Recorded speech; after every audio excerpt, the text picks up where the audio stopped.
Hello, I'm Rob Price. This season, we're exploring Agentic AI from the perspectives of those driving its evolution. Welcome to Futurise.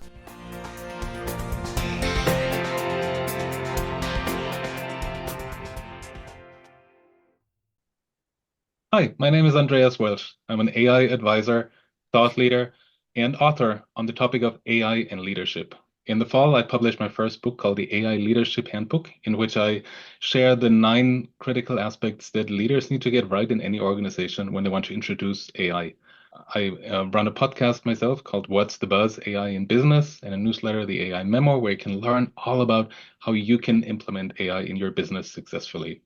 I spent the last 23 years at a company called SAP, one of the market leaders around enterprise applications. So spend a lot of time working with Fortune 500 leaders on how and where can I use AI, what are the benefits of it, and how should I think about it. So I've seen the good, the bad, and the ugly. And now as an independent advisor, I want to share that knowledge and help other organizations do it better and learn from those that have gone before them. So super excited to be on the show today. Thank you so much for having me.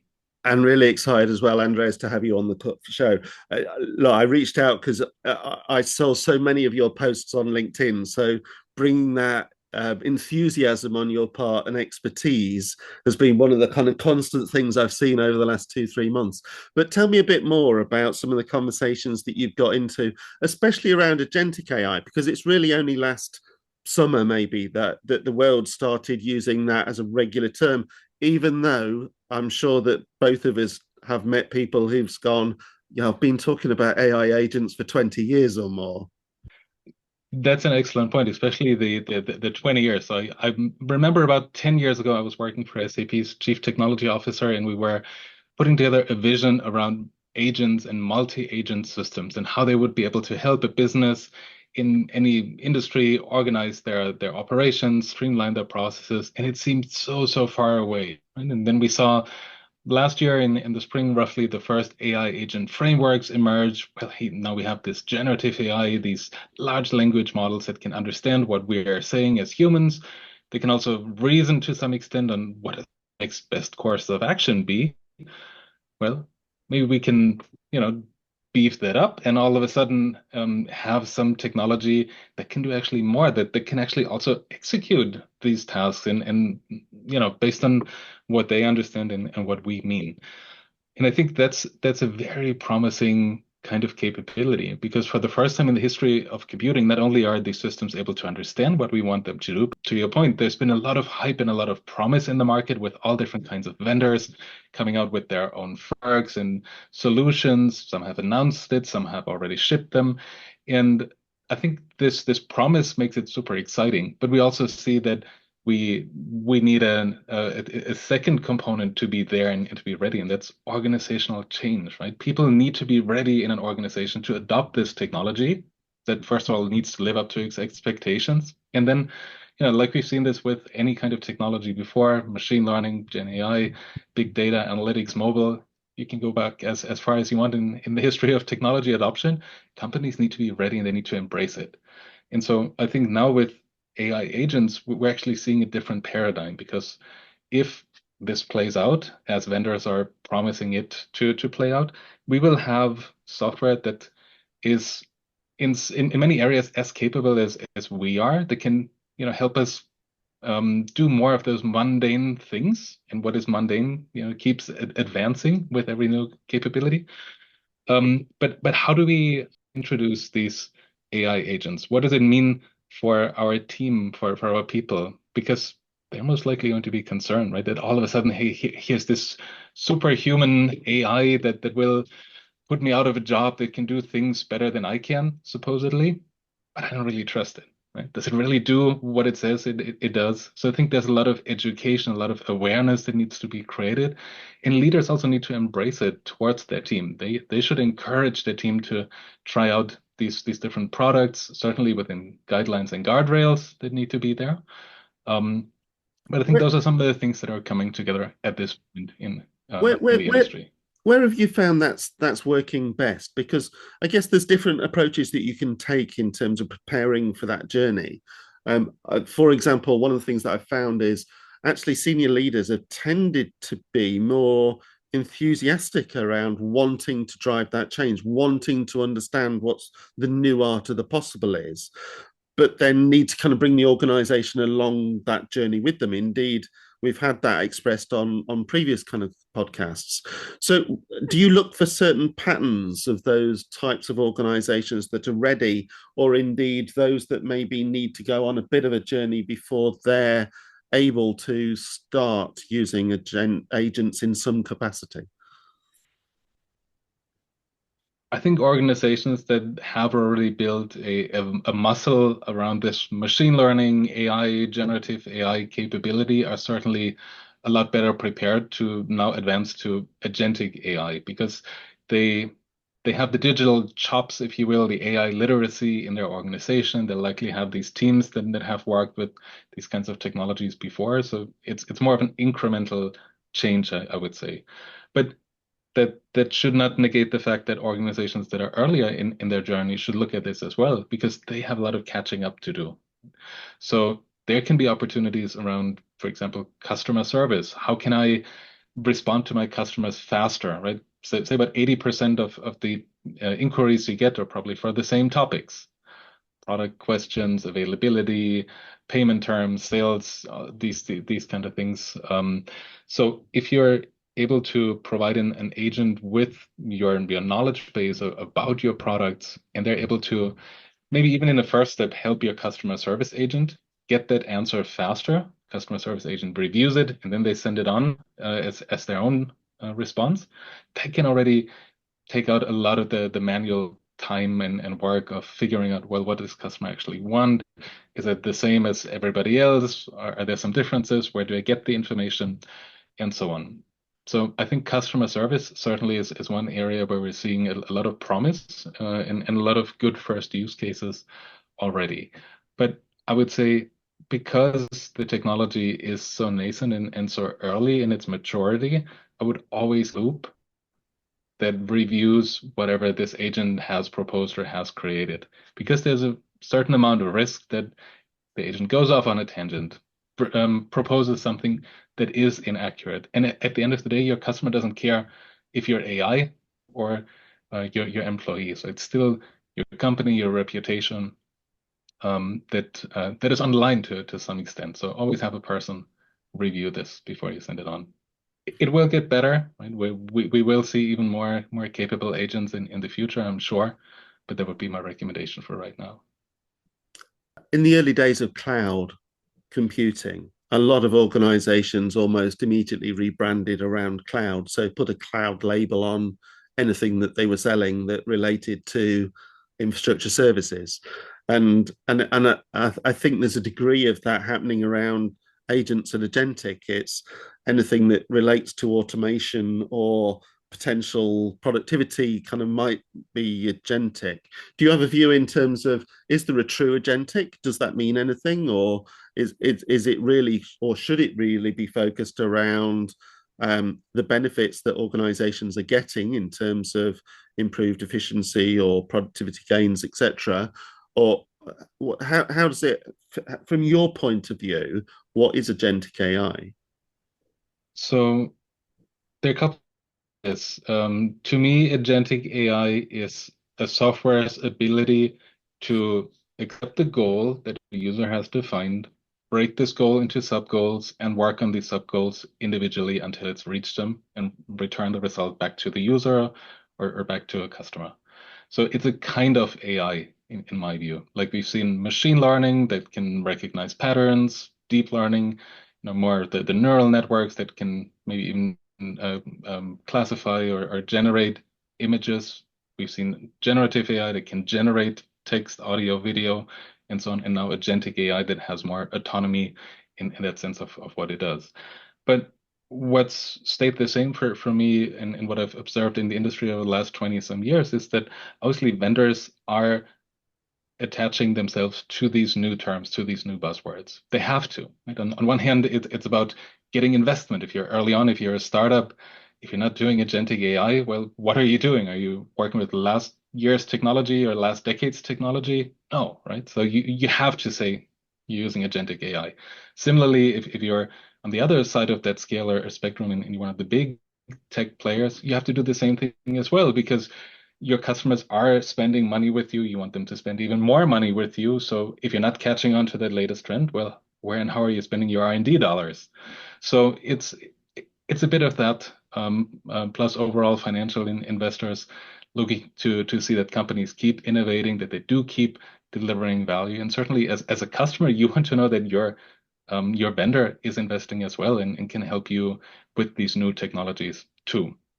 Now, I've seen a lot of good information recently in LinkedIn and some of the other social medias, where people compare workflows, agentic workflows, AI agents. And I think there's a lot of conflation happening because everybody in the market needs to say, yes, we're doing this new thing as well. We're catching on to that new trend, and we've been doing this for a long time. But I would say, as you're evaluating different solutions, take a close look and ask your vendor, how are you building your solutions? Is this truly autonomous? To what degree is it autonomous? How does it work if I give this a goal? Is there really some generative AI model, some LLM behind that understands what I'm going to do? How are you documenting what this agent is planning and doing? And how do you ground it also in, say, my company policies, especially if you're working on a customer service agent, right? You want these agents to behave and to act and to communicate in the same way that you would want your human agents to communicate. So there's a good amount of that happening as well. And I think that's where it gets important, figuring out, what is that vendor actually doing? What are they telling me? What's actually under the hood? And I love the fact that you kind of introduced it as goal oriented, simply because a lot of organizations or a lot of people that I've heard talk about it tend to still follow the process centric flow. It's because we're almost conditioned for that. We've had years of process automation and RPA, and it's understand the process and optimize it. Whereas we're now saying something slightly different. So it's really interesting to hear you say that. And look, I think there's a lot of, again, promise and opportunity in this, because maybe the way that we've set up the process in our organization isn't the most optimal one. Maybe there's a better way to do this. Maybe there's a faster way to the answer. And again, with the promise of agents, quote unquote, figuring it out, and maybe figuring it out better or faster than you are able to, I think there's a lot of justified excitement. Now we'll just need to see this actually happening as organizations are evaluating these frameworks and as they are adopting it. So that's where the rubber will meet the road, and we'll see a lot more good and bad and ugly over the next 6 to 9 months, I'm expecting, as organizations are adopting that technology. Absolutely. So earlier on, you kind of mentioned the book. How was the experience of writing the book?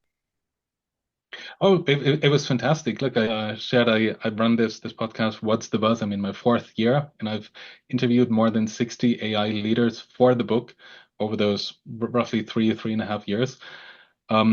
Because I wanted to see, what do they share. I've been in similar roles where I've led AI centers of excellence, where I've done business development, was helping educate them. But to me, the podcast was a good bit of validation as well. The approaches that I have taken, would others as well? Did I go totally wrong somewhere, and maybe that's why I didn't succeed, or that's why things were harder? And it's a bit of group therapy too, because what I found is, in the process, everybody has gone through similar experiences. And if you think you're doing this for the first time, and you're doing this alone, you can be sure that many, many other people in the industry in similar roles are going through that same experience as well, whether it's working with your stakeholders and, or asking for more budget, getting fewer resources than you actually need, not finding the right data, collaboration with your business teams is cumbersome than you thought it would be, or than you hoped it would be.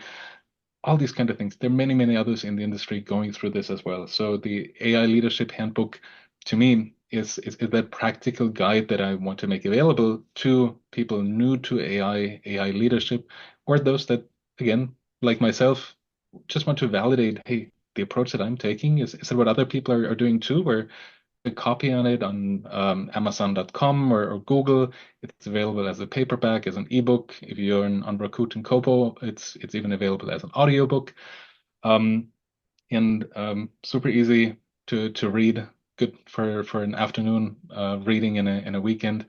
But all the learnings of how should you implement and introduce AI in your business, and whether that's machine learning, AI, generative AI, agentic AI, many of these concepts apply here as well, because it's about how do you bring your people along, how do you align AI with your business strategy, get your multipliers in place so you can scale what you're doing to the business, and many more nuggets like that. And is there a favorite quote in the book or a story or an example that you gave that really brings to life the benefits of kind of exploring agentic or indeed the components of agentic AI? What would be the greatest thing to share with listeners on the podcast as if they only knew this, kind of the things that they could subsequently do? I would say this message is very simple and simplistic, but it's been true through different technology cycles. I see leaders are chasing technology a lot of times as a shiny object. Everybody keeps telling me I should be looking at this agentic AI thing. My systems integrator keeps telling me, my maybe management consulting company keeps telling me, my software vendors keep telling me I need to do something about it, right? If I go on the golf course, my buddies tell me they've been doing this for a long time. Oh my God, we're behind. So between this FOMO of what you see and hear in the headlines, in the news, what your vendors keep telling you, and then maybe also a little bit of this overhyped promise of what this technology can do, that creates a sense of urgency. I think that's good and it's important. But the biggest point for me is you need to make sure that you align your technology strategy with your business strategy. Otherwise, you end up in proofs of concepts and pilots. You probably create pits because the projects don't go as well as you intend. They don't deliver the business value. We've seen this time and again. So understanding and being clear about why am I going to use this technology? What is the business value it should create? What is the KPI it should influence? And measuring it before, throughout, and after the project, to me is the biggest idea that you need to get right and that you need to keep front and center in your AI initiatives, whether that's generative AI or agentic AI. It's interesting because I've spoken to lots of people, lots of experts, and as you say, on one hand, we could say it's the same as digital transformation or it's the same as AI. I mean, Professor Michael Wade from IMD, I think, did a study and measured that 87% of digital transformation fails to achieve the benefits. Somebody was quoting AI recently at 80% because a lot of people have tried something, but it's so fast changing, so evolving so quickly. It's that point about at what point do you dive in and kind of choose to use that particular sets of technology in its evolution in getting the benefit. So are there some obvious things that organizations should do to ensure that they're in the 13% or the 20% of the ones that drive that success? How can they minimize their risk of it going not necessarily wrong, but not delivering the benefit that they were after? To me, technology plays a key role in it. Your technology teams need to understand what is that new thing, that agentic AI thing about. There are many different frameworks, right, from startups, from large players. Pick one, experiment with it. The concepts are pretty much the same. You give it a task, you give it a goal, it breaks it down into different goals, you get the result, and you see if it matches or not. Certainly, you can connect it to your own data for more relevant answers and have more agents have a communication or conversation with each other to solve the problem. But the idea of getting hands-on with the technology, I think, is a key one. But like I said in the beginning, technology is only one part of the equation. You also need to make sure that you find the first good use cases that deliver business value. Now, your technology teams most likely won't find them by themselves. So you need to reach across the aisle, if you will, to your business teams, to your business stakeholders. You need to find those that promote are a little more tech savvy, who want to be at the leading edge of things, and that also have an incentive to do it, right? Maybe they have a tall task this year to exceed revenue goals, and they're not able to do this by just adding more people, or they need to improve the customer satisfaction score, but they're not able, again, to do it just through people. So find these levers that you have, these incentives that other people have to work with you to improve their KPIs, to show that they're making an impact, and make it relevant. That's the second part here. Put the technology in the context of a business process, in the context of a KPI. How can we improve and how can we elevate that KPI and make that better for our business? And then make sure that you bring your people along. Again, sounds super simple, and we've heard this transformation in before, but that means not only dumping a new tool on your team member's desk or desktop, if you will, but also helping them learn, how do you use this? It's so many organizations, Copilot licenses over the last year. And yeah, sure, you're not getting value out of it if you just expect people to work with the things automatically and know how to use them. Right? It's something to learn using Office applications. Right? There's been a learning curve. Some of us are better at Excel. Some of us need to look up more formulas more often. So similarly, right, this usage of generative AI follows the same pattern. So you also need to invest in some training and upskilling. How do you use these tools? What are the limitations? What are the opportunities? When should you use it? When do we not want you to use it? Or what kind of data do we want you to put in there and not put in there? So a long-winded answer to a short question. Technology, explore it, put it in the context of a business process and a business problem together with your business stakeholders, and then bring your team members along that are expected to use these capabilities. Absolutely, and I think, in a sense, when I've shown multi agents kind of working together, on one hand, kind of the reaction can often be it's magic, but of course it's not magic. It requires you to engage. It requires you to feed data into it and to configure those to get the outputs that you can expect and can want. Andreas, it's been great to talk to you. Many thanks for sharing that experience and the contents of the book, and hopefully kind of some more people have listened to this and maybe ordered the book on the back of it. But many thanks. Wonderful. Thank you so much for having me. And again, for those of you listening to today's episode, you can also find courses that I created about AI agents on LinkedIn Learning. And if there are ways that I can help you through a workshop or an inspiration session for your team, please do feel free to reach out. And Rob, again, thank you so much for the opportunity sharing all this with your audience today.